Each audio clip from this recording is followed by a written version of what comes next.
of those was Bill Griffin, whose work is in great demand both at home here and indeed abroad. Our Geraldine Harney now brings us this report on the man and his lifestyle in this wonderful part of the country. The work is colourful, bright, evocative and commanding, and so also is the artist himself, Bill Griffin. To put it mildly, he lived a most fascinating life long before art and this chaotic studio took over. I was born in Cork City. I went to London in the mid-60s, tried to paint, tried to make a living as a painter, couldn't, went into the oil business. I was married at the time, I had kids, and I stayed in the oil business for 28 years. In 1999 I came back to painting again, woke up one day and said it's now or never, and went back to painting that day. And where did the oil business bring you in your travels? Oh, everywhere, just everywhere, through Russia, States, Far East, Middle East, North Sea, South America, Australia, anywhere, everywhere. Africa, North Africa, a lot. Everywhere. And during his 30-odd years in the oil business, Bill met some formidable people. I met Saddam when I was with Buell Oil. I went there with Mick Lanigan, the senator from Kilkenny, and with Albert Reynolds and a couple of other lads. And I was involved in the oil for food at the time, which was, you know, it was through the United Nations, and Beulah had a contract with, to sell a certain amount of oil every few months. And while I was there, I rang this guy who put me in touch with Tariq Aziz, and they brought me over to Saddam's house, so that's how I met Saddam. What was he like? He was very nice to me, but I wouldn't like him to be my father-in-law. I met Gaddafi through the oil business as well. Pleasant again, but you know, these were, I wouldn't, again, you wouldn't know. I mean, to me, he was very pleasant. He was gracious, even funny. He tried to speak a bit of English, even though it wouldn't have been great. And he asked me about Haughey, strangely enough. How was Mr. Haughey? And I said, well, he's grand. So I didn't know if he was grand enough, but I said he was grand anyway. In addition, he has painted a portrait of the former Cuban leader Fidel Castro, having seen him in Havana, though they didn't meet. He hopes to present the painting to him over the coming months. Financially, walking away from a lucrative career in the oil industry wasn't easy for Bill. From that point of view, it was difficult to give up, because you were going from, you know, relatively high money to nothing, essentially. And in a pure gamble that you might be able to make a living as an artist, and it was a pure gamble, but I didn't even know I was making it. I was doing it and all before I realised how deep into it I was. It can be hard enough. It isn't easy being an artist. Most of the time you're in poverty, and it's going to be harder again for a lot of them now. Luckily for Bill, his work has a wide and loyal audience.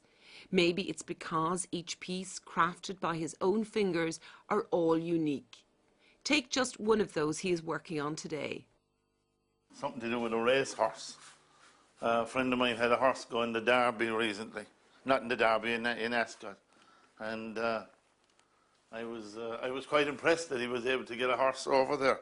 But it didn't come anywhere. It came, they had to pull it up. It didn't make any kind of an impression at all.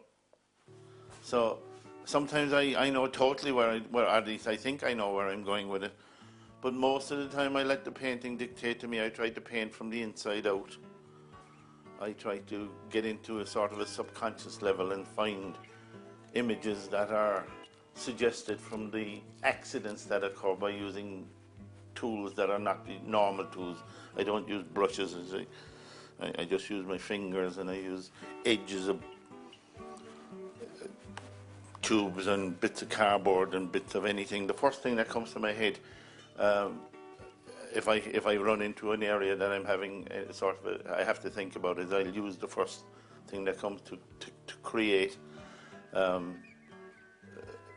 to enhance the image, or even to reduce the level of impact of a certain area.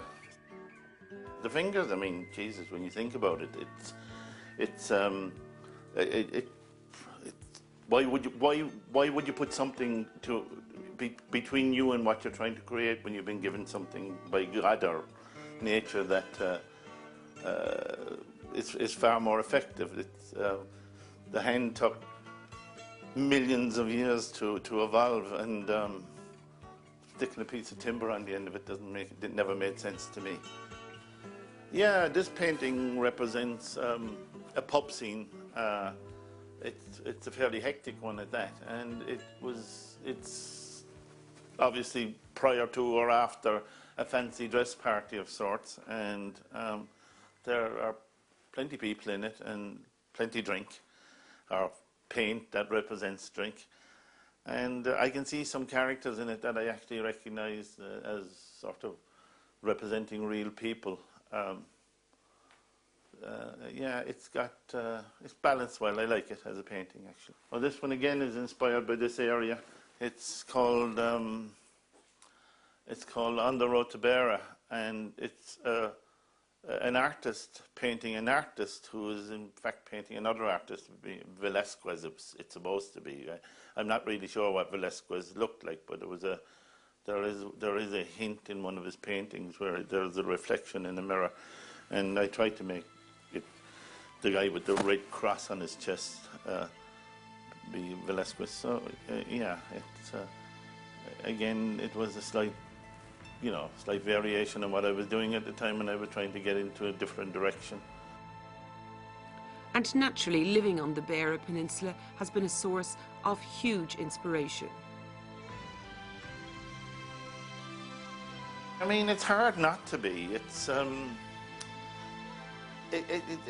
stunning place. It's just frighteningly beautiful. I really am very happy painting and living here. It makes life very easy. The scenery, every time you go around the corner, it smacks you in the face. And to live among beauty like that, it almost forces you to try and create beauty in return, and that's important. And what a lovely lifestyle Bill enjoys down here.